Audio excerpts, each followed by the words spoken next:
back here in Grabova at the crash site of MH17, and as you've seen in my reports of the last months, on the 3-year anniversary we were here at this field where the engines fell and the biggest inferno ensued. And we located many possible human remains, and we were requested by the Netherlands investigation team and the authorities of the Donetsk People's Republic to collect those and turn those over so they could be tested for DNA for possible human remains of the victims of MH17. We did that. The General Prosecutor of Donetsk People's Republic expressed appreciation and told us if there was any other pieces of the plane or remains that we could find at this crash site to turn it over, and they would appreciate it because they want all of the pieces of the plane and all of the human remains to be collected and turned over so everything could be properly investigated. And we're continuing our investigation here, and now that we've been asked to collect everything, we've come back here to the places at the crash site where we know there are still pieces of the plane, and today we're going to collect as much as we can and then turn it over to the General Prosecutor of the Donetsk People's Republic. So, we've just been here 5 minutes, and as we've seen in many other reports, this spot here has contained many pieces of the plane. We've seen them here over the last years. This whole area here has many parts of burnt metal, pieces of plastic from the plane. And even though these are small pieces, we're going to turn over everything that we can today. It won't be everything, but we're going to do what we can to turn over the things.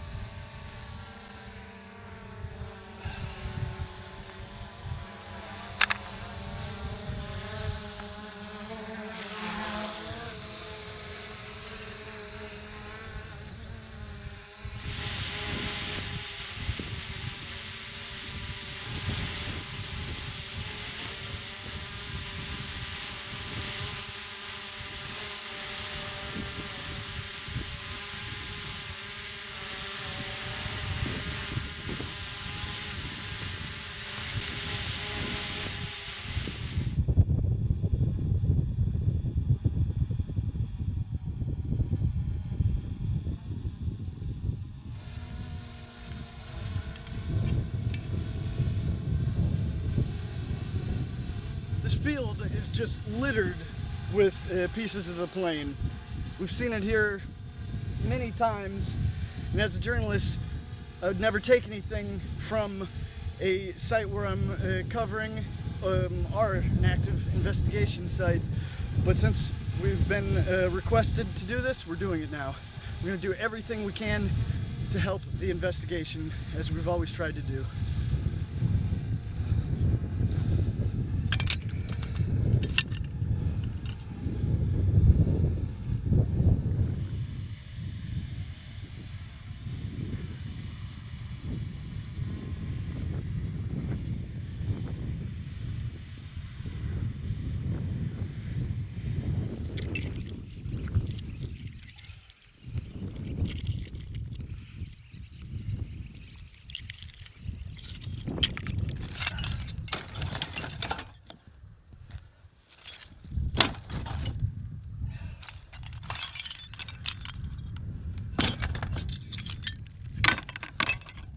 We've just been here about 45 minutes. We found a whole lot.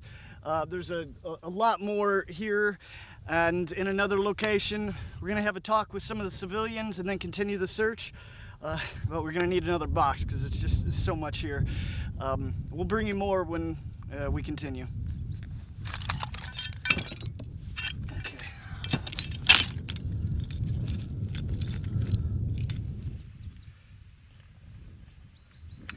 Here's a seatbelt buckle. It's metal. It appears it's from the plane. for sure. In this area, it seems it definitely is. So we're gonna collect this.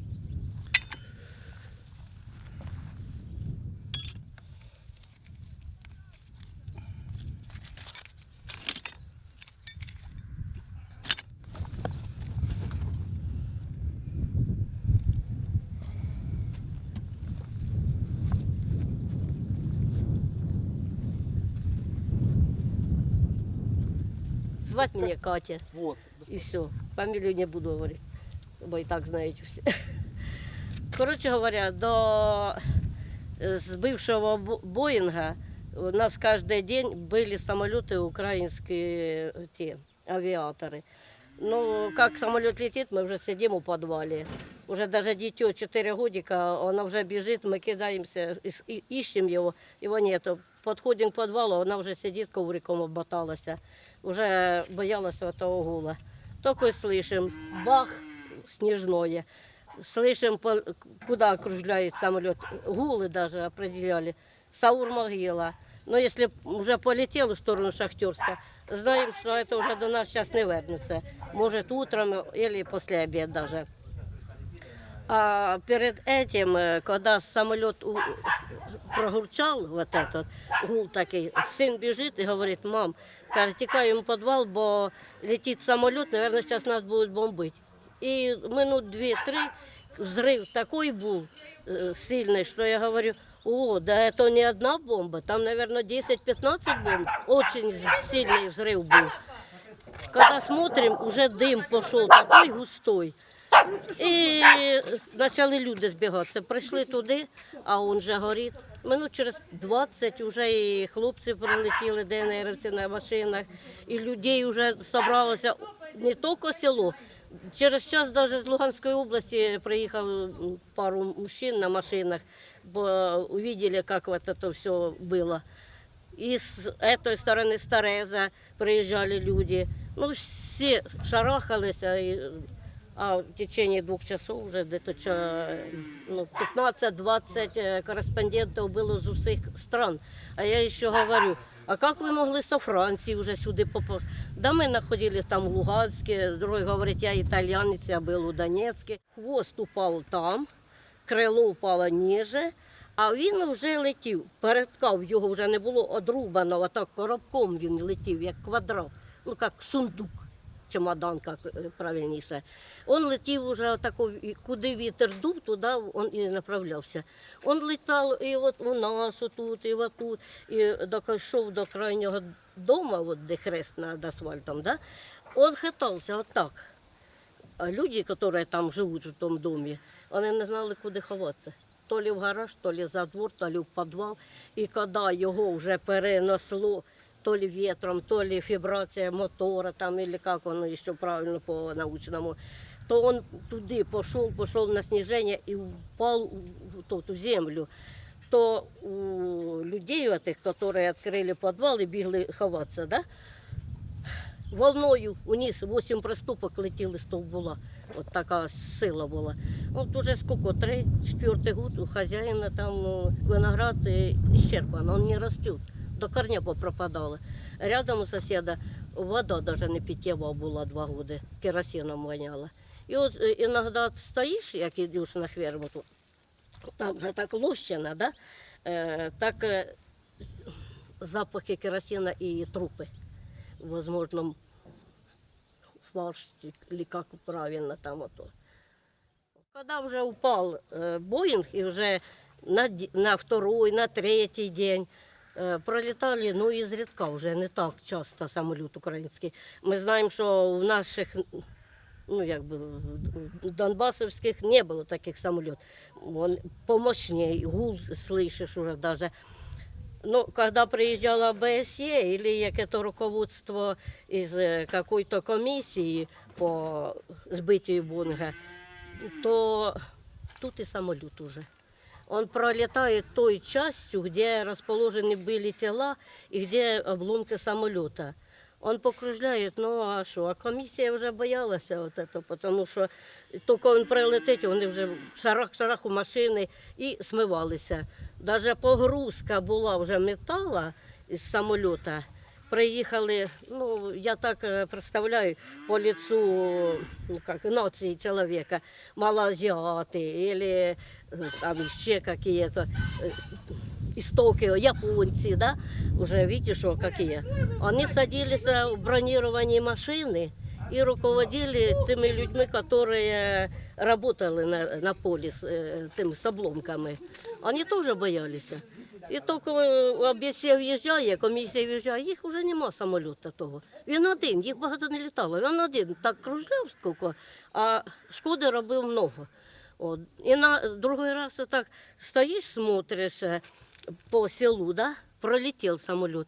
Видиш, над річкою тільки бах кинув, видно, бомбу, попав в скалу, бо пиль пішла сильно густая.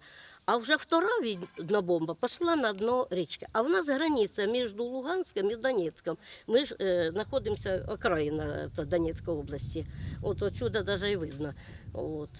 Ну, а так що, ну, коли вже почалися бої за Дебальцево, навіть самі українські солдати приходили ночі, некоторые з оружием, некоторые без оружия. Просили хлопців ДНРівських, ви нас спасіть, дайте нам біжище, щоб ми могли куди-то, щоб не вертатися опять в Україну. От. Ну, наші руководителі забирали і везли їх в комендатуру, що вони там, куди їх определяли. Некоторі просили навіть в Росію, щоб їх відправили. От. Ну, от, що. Дай Бог, щоб був кінець війни і щоб було все хорошо. Ну, остальное я ничего не могу сказать. Тихо до последнего, пока он тут не вывернул и не загудел, как этот самый. Ничего тут не было такого, чтоб мы слышали, по крайней мере. Ничего. Я говорю, тихо было еще. Почтальон же собралась, говорит, поеду в Тюмень до детей. Я говорю, а что ты поедешь? У нас тут тихо, этот самый. Она только до угла вот туда дошла, и вот это все тут вынырнуло, и этот самолет. Мы даже не поняли, что это пассажирский самолет с перепугу. ВСС этот случай, или вы что произошло? Кто-то из соседей слышал или видел, что произошло? Не, ну как, ну, баба Жора, ну, она уже умерла. Сидела, цибулю перебирала. Только что бахнула, как самолет уже сам упал. Там день рождения отмечали, там 60 лет как раз мужичку было. Мы, честно, я же скажу, не слышали, пока он аж не упал. Еще сестра звонит с этого, с шахтерской, от Лена, до вас Боинг малазийский. Я говорю, что ты мелешь? Я говорю, где Грабова, где Малайзия, что ты мелешь? Какая может быть и это? А потом мы тоже как побежали, как-то там, как сказали, что трупы лежат, что это, да. Ну, я туда не ходила. Это и стоит, улыбается девушка. В тот вечер выпил. Ну, в общем, вокруг шла война. Стреляли пушки, как бы по телевизору показывали за Славянск, там, за все эти дела. Здесь у нас техники не было, боев не было, бои шли на Саур-могиле. Вот туда летали самолеты, ну, украинские самолеты, истребители, они тут пролетали и низко, и высоко, в общем, пролетели, отбомбились и улетели дальше. Мы привыкли к ним уже, там, попервой прятались в подвалы, потом уже, ну как, зачем мы им нужны? Здесь ни военных не было никого. Ну и как в этот день я на работе с коровами, был на поле, вот недалеко отсюда. Ну, сидя, увидел в небе маленький самолет. Он был очень высоко, был очень маленький, ну, думал военный изначально. И как он раз начал падать, ну как падать, он просто летел вниз, был маленький, а потом начал увеличиваться. Начал увеличиваться, ну, я уже увидел двигателя на нем, вот, видно, на крыльях хвост уже виден был, ну, большой. И он начал увеличиваться, я встал и, как бы укрываясь рюкзаком, начал бежать в сторону. Начал убегать от него, ну и он стал уже совсем большой и взорвался, был взрыв в воздухе, в общем, он взорвался в воздухе. Я упал от этого, ну, от взрыва от этого на землю, услышал несколько таких глухих звуков, типа, ну как, по земле гуп, гуп, гуп, вот 3 раза что-то упало. И дальше это все, я уже голову поднял, смотрел уже дальше на это, на все. И он уже как летел без крыльев, вот видно было вот горящие клубы дыма, огня, вот без крыльев обгорало это все уже и пронесся надо мной, над головой и упал метрах в 300 от меня, он уже упал, как бы взорвался, это уже я понял, что все прошло, как бы. Самое страшное уже прошло, а там дальше, я еще боялся вставать, увидел там, летело очень много чего, обломки мелкие, там вещи, все это и крупные. Я еще лег, лежал, чтобы меня там не ударило ничем этим. Потом уже поднялся, начал бежать в сторону дома. Я был в шоке, напуган. В сторону дома начал бежать, увидел человека лежащего. Вот, человек лежал без одежды, спиной кверху там, и такого красного цвета кожа у него была. Вот я это заметил, я остановился, там буквально на секунду понял, что я ему уже не помогу ничем. И побежал дальше, потом увидел еще, людей, в общем, много было очень в поле, и куски там горящие, еще горящая часть самолета туда-сюда, на асфальт выбежал, кусок ноги был. В общем, и вот когда я увидел уже кусок ноги с накрашенными ногтями женскими, понятно, что женщина, накрашенные ногти, я уже там подумал, что это, что-то это не военный самолет, я думал, что это военный еще самолет. Потом прибежал домой, все в шоке были, вышел с дома, люди начали собираться здесь. Объяснил, что там люди, говорю, в поле лежат. Я одного видел, там еще, говорю, там все поле красное. Мне изначально не поверили, потом начали собираться, приехали военные, начали приезжать, успокоили людей, сказали, что все расходились по домам, потому что могут сейчас и танки приехать или что-то еще. С той стороны, украинские военные стояли.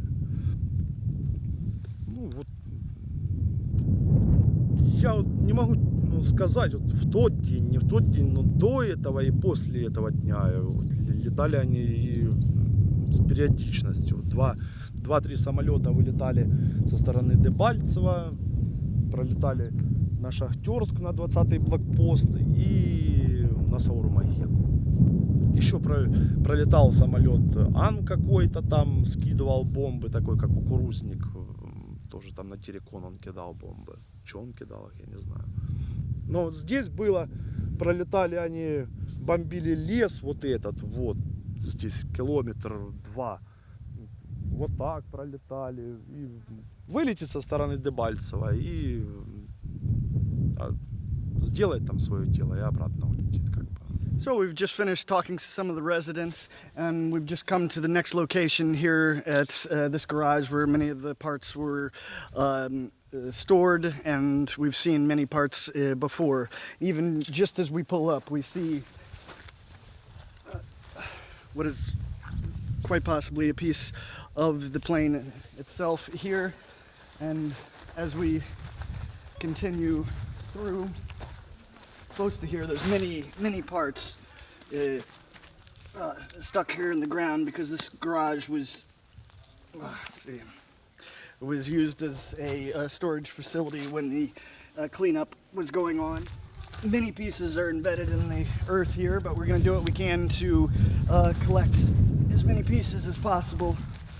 All around this garage there are pieces, and in the garage.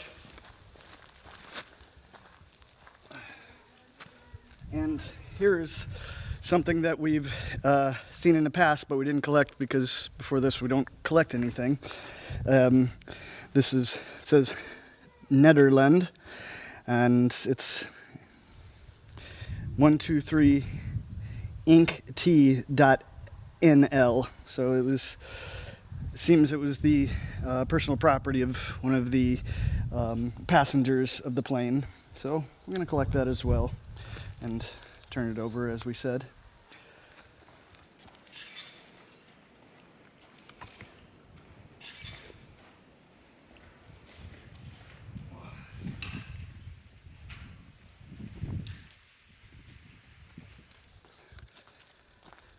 Here's some circuit boards that appear left from the plane.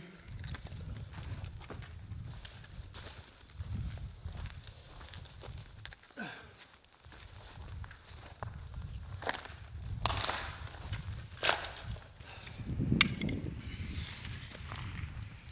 lot of pieces of metal and burnt, melted metal still here.